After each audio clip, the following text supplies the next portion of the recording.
Hello बच्चों, this is Gaurav Raghavan. Welcome to study cafe. हमारी जो इंग्लिश की सीरीज चल रही है इस समय पर, उस सीरीज में लगातार मैं सेंटेंसेस को करा रहा हूँ। आप लोग पूरी वीडियो को लगातार देख रहे होंगे और मेरा चैनल जो आपने सब्सक्राइब कर लिया है, इसमें लगातार टेंस की सीरीज के अंदर हमारी वीडियो आ रही है। मैंने पिछली क्लासेस में आपको पढ़ाया था प्रेजेंट इंडेफिनिट, पास्ट इंडेफिनिट के बारे में। आज हमारा जो टेंस है वह है फ्यूचर इंडेफिनिट। आप इंग्लिश में अभी यूपी बोर्ड की डेट शीट आ गई है। आप इंग्लिश की तैयारी के लिए बिल्कुल तैयार हो जाएंगे। कोई भी ट्रांसलेशन में आपकी कोई कमी नहीं आएगी। इस वीडियो सीरीज के माध्यम से हम आपको टोटल ट्रांसलेशन, टोटल सेंटेंसेस की जानकारी आपको देंगे। तो फ्यूचर इंडेफिनिट, मैंने बताया कोई भी सेंटेंस करने के लिए सबसे पहले आपको जरूरी होता है उसकी पहचान। तो किसी भी टेंस को हम करेंगे तो सबसे पहले क्या चाहिए, उसकी पहचान चाहिए। तो पहचान, इसकी क्या पहचान होगी? फ्यूचर इंडेफिनिट माने भविष्य में हम कोई कार्य हमने कोई तय नहीं किया, अचानक माना हमने किया कि माना मैं खेलूंगा, मैं कूदूंगा, मैं जाऊंगा, निश्चित नहीं है हमारा कुछ भी, एकदम अचानक हमने तय कर लिया। तो हम कोई फ्यूचर की बात करेंगे, आप कोई भी शब्द बोल के देखिए ऐसा जो आने वाले समय में आपको उसके बारे में सोच रहे होंगे या उसके करेंगे तो आने वाले समय में। तो आप देखेंगे कोई भी चीज, माना मैं खेलूंगा, मैं बाजार जाऊंगा, तो आप देख रहे हैं वाक्य के जो आपके अंत में जो आप बोल रहे हैं उसकी लास्ट में क्या आ रहा है? गा गी गे। उसकी पहचान हो गई वाक्य के अंत में का, गी, गे आदि शब्द आते हैं। वाक्य के अंत में गा, गी, गे आदि शब्द आते हैं। ठीक है, ये हमने पहचान कर ली। पहचान करने के बाद मैंने आपको अंडरस्टूड वैल्यू बताया हुआ है। प्लेस वैल्यू सेंटेंस की कैसे करते हैं। अगर सेंटेंस हमारे तीन प्रकार का ही होता है, अफर्मेटिव, नेगेटिव, इंट्रोगेटिव, और उसकी प्लेस वैल्यू सबकी सेम होती है। डिफरेंस होता है केवल वर्ब की फॉर्म में और उसके हेल्पिंग वर्ब। तो इसकी हेल्पिंग वर्ब क्या होगी?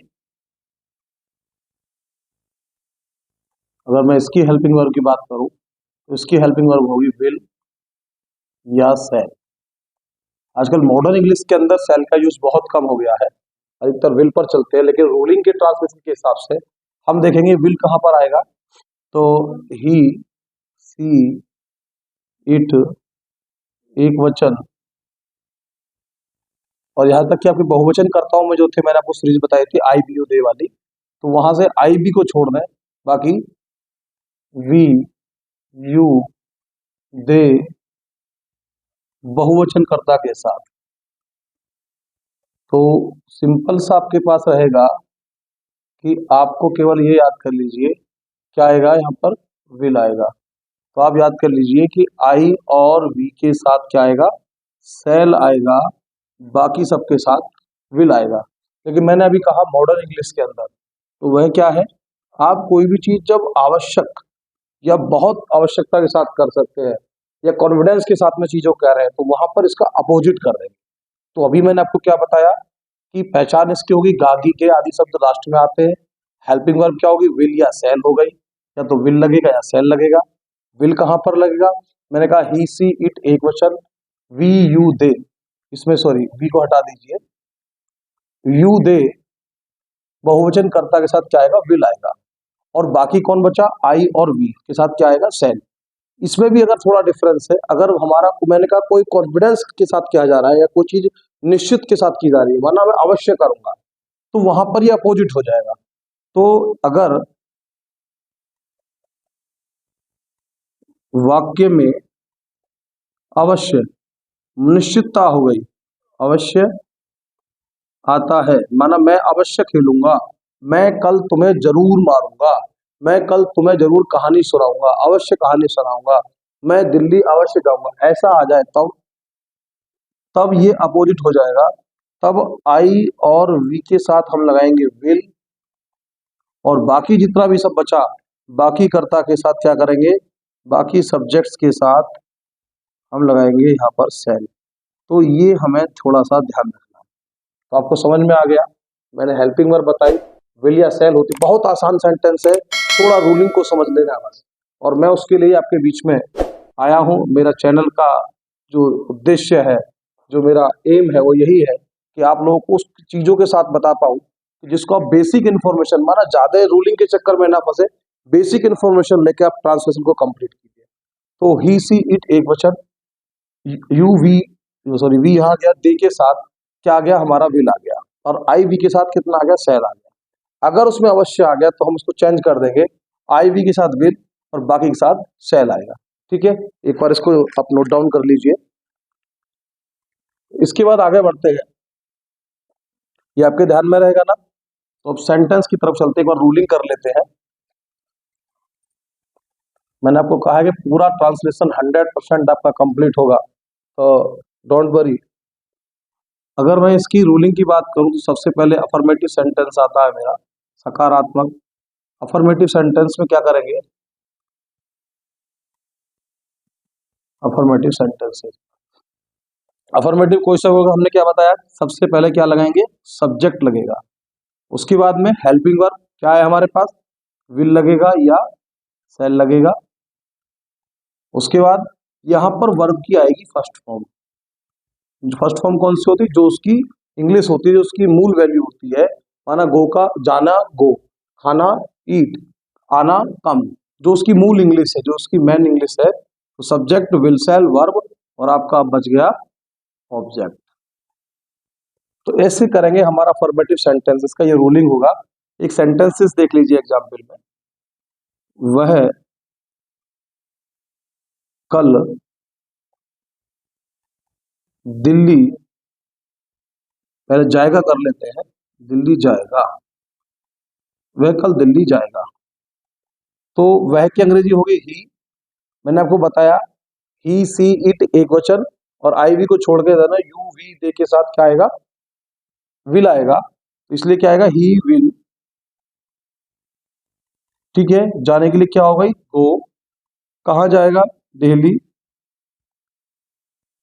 कब आएगा, टुमारो, माने आने वाला कल, टुमारो।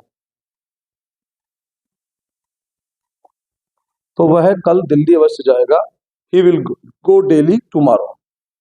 नेक्स्ट देख लेते हैं, मैं तुम्हें पीटूंगा, मैं तुम्हें पीटूंगा। तो आई के साथ में क्या आएगा, सेल आएगा, आई सेल बीट यू। ध्यान में आ गया ना, आई, फिर हेल्पिंग वर्ब लग गया, फिर इसकी वर्ब लग गई, बीट पीटना। वर्ब भी वहां होगी जहां पर गागी के लगा होगा, और वैसे भी वहां जो काम हो रहा है वहां को वर्ब बोलते हैं।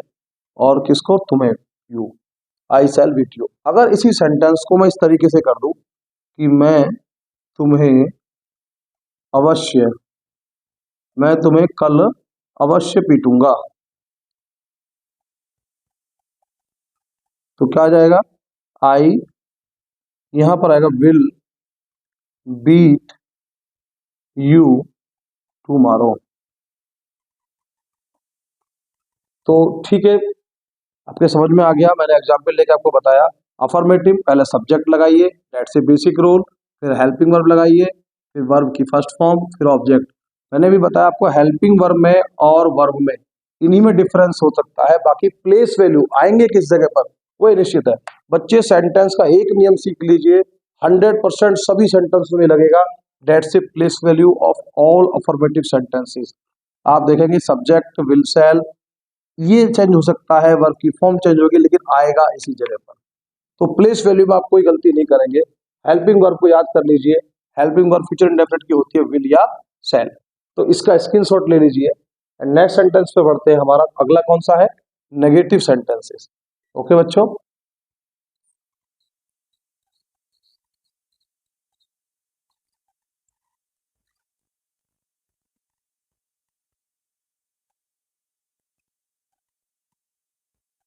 नेगेटिव सेंटेंसेस हमारा हम देखेंगे नकारात्मक, जहां पर नहीं आता है, आपने मना कर दिया किसी काम को, तो सबसे पहले सब्जेक्ट ही लगाएंगे, फिर हेल्पिंग वर्ब विल सेल लगेगी, और उसके बाद में नोट लगेगा, और ये उसके बाद वर्ब की हमारी जो फर्स्ट फॉर्म आ रही थी, यही फर्स्ट फॉर्म हमारी आती रहेगी। क्या आएगा यहाँ पर, नोट आएगा, क्योंकि नहीं आ गया जब तो नेगेटिव हुआ। अब सेंटेंस को देखें कि वह, हमने बोला कल दिल्ली अब क्या है, नेगेटिव है, नहीं जाएगा, नहीं जाएगा। तो अब वो दिल्ली नहीं जाएगा, लास्ट में क्या आ गया, हम इसको देख रहे हैं तो इसके लास्ट में क्या आ गया, लास्ट में आ गया जाएगा, माना गागी है आ गया। तो हमने पहचान लिया, पहली बात हमारी क्या हो गई कि फ्यूचर इंडेफिनिट का टेंस है, क्या आ रहा है, नहीं, नेगेटिव है। तो फ्यूचर इंडेफिनिट का नेगेटिव है, रूल हमारे सामने, हमें याद है माइंड के अंदर। सबसे पहले सब्जेक्ट लगाइए ही के साथ में क्या आता है, विल आएगा। फिर क्या लगाना है, नोट लगाना है, कोई भी हेल्पिंग वर्ब के बाद फिर नोट आएगा। फिर क्या लगाना है, वर्ब की फॉर्म जाना माने गो। उसके बाद कहाँ जाएगा, दिल्ली, गो दिल्ली। कब, टुमारो। आप देखेंगे वह कल दिल्ली नहीं जाएगा, ही will not go Delhi tomorrow. Okay बच्चों, ऐसे एक दो सेंटेंस और देख लीजिए। वे कल, या कल छोड़ो ये, वह क्रिकेट नहीं खेलेंगे। अब भैया उन्होंने ले लिया संन्यास, अब उनके आगे पेपर, डेट शीट आ गई यूपी बोर्ड वाले बच्चों की, कुछ दिन में सीबीएसई की आ जाएगी। वे क्रिकेट नहीं खेलेंगे, तो क्या होगा, सब्जेक्ट दे के बाद क्या आएगा, विल, हेल्पिंग वर्ब लग गया, वर्ब लग गया, सब्जेक्ट लग गया, आ गया नोट। फिर खेलेंगे, प्ले, क्या नहीं खेलेंगे, क्रिकेट, प्ले द क्रिकेट। तो he will not play the cricket, वह क्रिकेट नहीं खेलेंगे, वह क्रिकेट नहीं खेलेंगे। ठीक है, तो ये आपका सेंटेंस कंप्लीट हो गया, नेगेटिव। ऐसे आपको मैंने एग्जाम्पल दिया, नियम बता दिया, सब्जेक्ट लगाएंगे, विल शेल लगाएंगे, नोट लगाएंगे, वर्ब की फर्स्ट फॉर्म और ऑब्जेक्ट। रूलिंग आपको पता लग जाता है, अधिकतर हर जगह आपको मिल जाएगा, लेकिन लैंग्वेज और उसको सेटअप और हमारा बताने का जो तरीका होता है वह आपको बेसिक के साथ में आपके माइंड में टच करेगा और आपको 100% कामयाबी दिलाएगा। तो कोई भी नेगेटिव होगा, मैंने बार बार कह रहा हूँ, प्लेस वैल्यू सबका यही रहेगा, सब्जेक्ट, हेल्पिंग वर्ब, उसके बाद नोट आएगा, फिर वर्ब आएगा, हेल्पिंग वर्ब और वर्ब के बीच में नोट आएगा, फिर आपका ऑब्जेक्ट। तो ये हमारा नेगेटिव सेंटेंस हो गया। तो बढ़ते आगे फिर इंट्रोगेटिव की तरफ। आप चैनल को सब्सक्राइब कीजिए। अगर आपसे कोई भी वीडियो छूट गई है, कोई भी आपको सीरीज में आपने मिस कर दिया है, तो डिस्क्रिप्शन पे जाकर उसके लिंक को टच कीजिए, टोटल ऑल टेंस की सीरीज वहां पर मिल जाएगी, ऑल वीडियो वहां मिलेगा। ठीक है बच्चों, तो अपनी स्टडी को अच्छे से अच्छा बना लीजिए। हम लोग यहाँ पर कर रहे हैं इंट्रोगेटिव, तो इंट्रोगेटिव में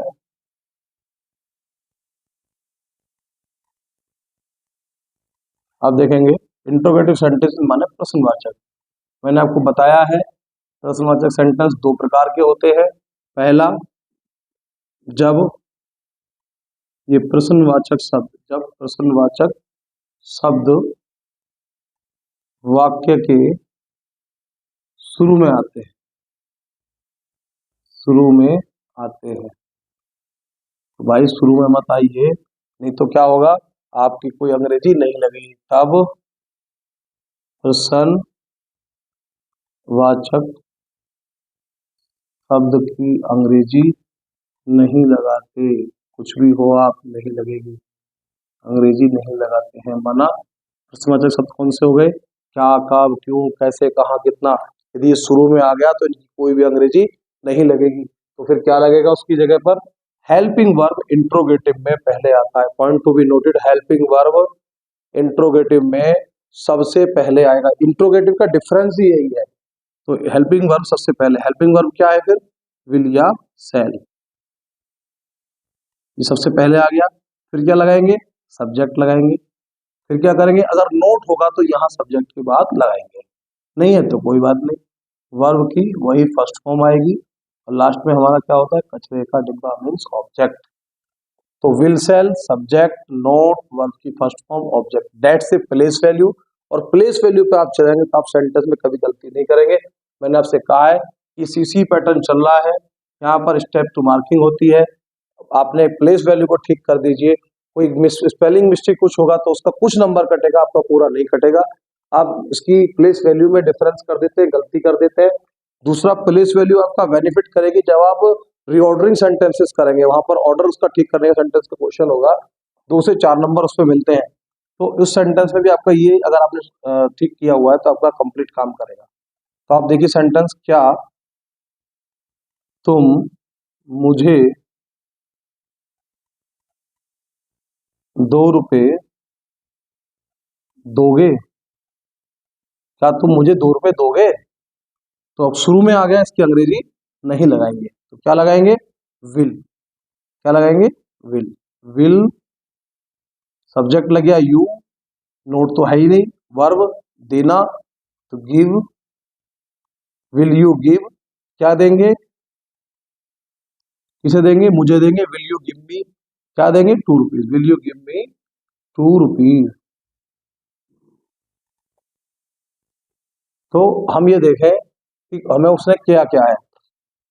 मुझे 2 रुपए देने की बात हो रही है, हमने कहा सबसे पहले हेल्पिंग वर्ब, सब्जेक्ट, वर्ब और ये हमारा सारा ऑब्जेक्ट। ठीक है, ऐसे ही आगे बढ़ते हैं अगले सेंटेंस में।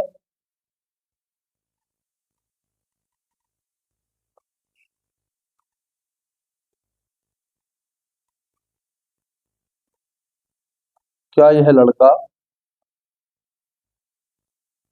अच्छा क्रिकेट खेलेगा?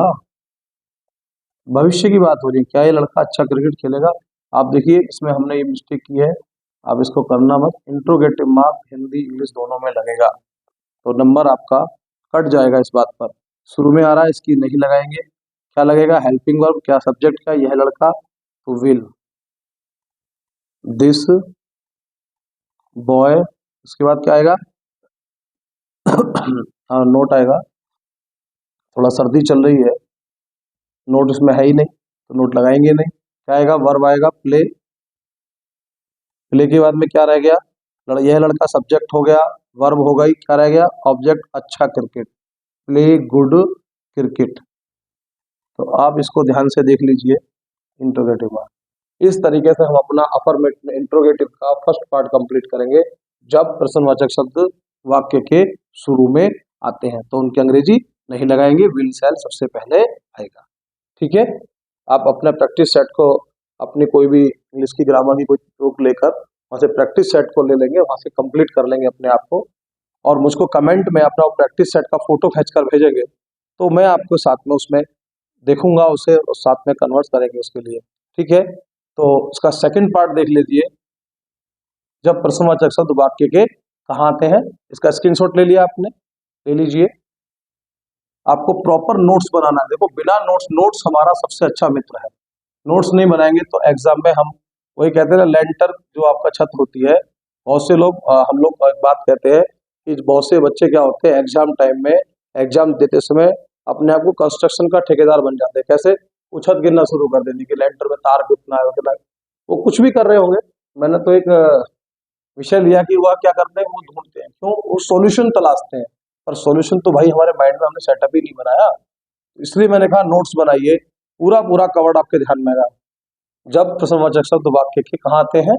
बीच में आते हैं, तो क्या होगा?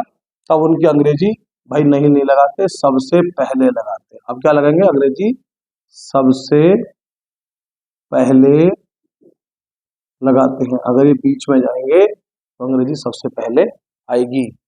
ये नियम एज इट इज रहेगा। ठीक है, तो क्या करेंगे इसमें फिर? ये नियम रहेगा हमारा एज इट इज, बस इसमें क्या चेंज आएगा? अब सबसे पहले हमने कहा ना अंग्रेजी उसकी आएगी, तो सबसे पहले अंग्रेजी आएगी आपके हेल्पिंग वर्ब की, सॉरी जो भी इंट्रोगेटिव वर्ड बीच में आया उसकी। क्या, कब, क्यों, कैसे, जो भी बीच में आया है। तुम कैसे खेलोगे, तो यहाँ कैसे आ गया। ठीक है, तुम मुझे कब पीटोगे या तुम मुझे कब बुलाओगे, 2 रुपए मुझे कब दोगे, जो भी बीच में आ रहा उसकी अंग्रेजी सबसे पहले, माना इंट्रोगेटिव वर्ड की अंग्रेजी सबसे पहले लगाएंगे। तो देख लीजिए, इसका एग्जाम्पल देखते हैं। तुम कब दिल्ली जाओगे? तुम कब दिल्ली जाओगे, इंट्रोगेटिव मार्क लग गया बाद में, तो ये बी ये बीच में आ गया, तो सबसे पहले इसकी अंग्रेजी वैन। इसके बाद मैंने कहा हेल्पिंग वर्ब आएगा, सब्जेक्ट देखिए यू, यू के साथ क्या आएगा? विल, वैन विल, फिर क्या आएगा? सब्जेक्ट यू, नोट हमारा है ही नहीं, वर्ब आएगा जाना, गो, कहाँ? दिल्ली, दिल्ली, और हमारा उसके बाद में interrogative mark, van will you go Delhi. तुम दिल्ली कब जाओगे। आगे देख लीजिए, मैं तुम्हें कब देखूंगा। बेचारा देखने का इंतजार कर रहा है, मैं तुम्हें कब देखूंगा। तो बीच में आ गया कब, तो व्हेन, मैं हूं आई, व्हेन शैल आई, क्या चाह रहे हैं देखना, सी इसको यू तुम्हें, when shell I C you. तो ये ध्यान रखने वाला विषय है कि हम सेंटेंस की रूलिंग को चलेंगे, ध्यान से करेंगे तो हमारा सेंटेंस कंप्लीट होगा। मैं आपको अपनी डिस्क्रिप्शन में लिंक दिया हूँ सारी टोटल सीरीज का। अब तक मैंने सेंटेंस को बेसिक इन्फॉर्मेशन से शुरू किया है, अब आपको हम फ्यूचर इंडेफिनिट आज मैंने कंप्लीट किया। हमारा इंडेफिनिट पार्ट कंप्लीट हो गया, हमारा present indefinite, past indefinite, future indefinite. तो लिंक को टच करके टोटल वीडियो देखिए, अगर आपका मिस हुआ है। नोट्स प्रॉपर बनाइए, आपको 100% सफलता मिलेगी। यही स्टडी कैफे का हमारा उद्देश्य है, लक्ष्य है, आप कामयाब बने। Best of luck your future, have a nice.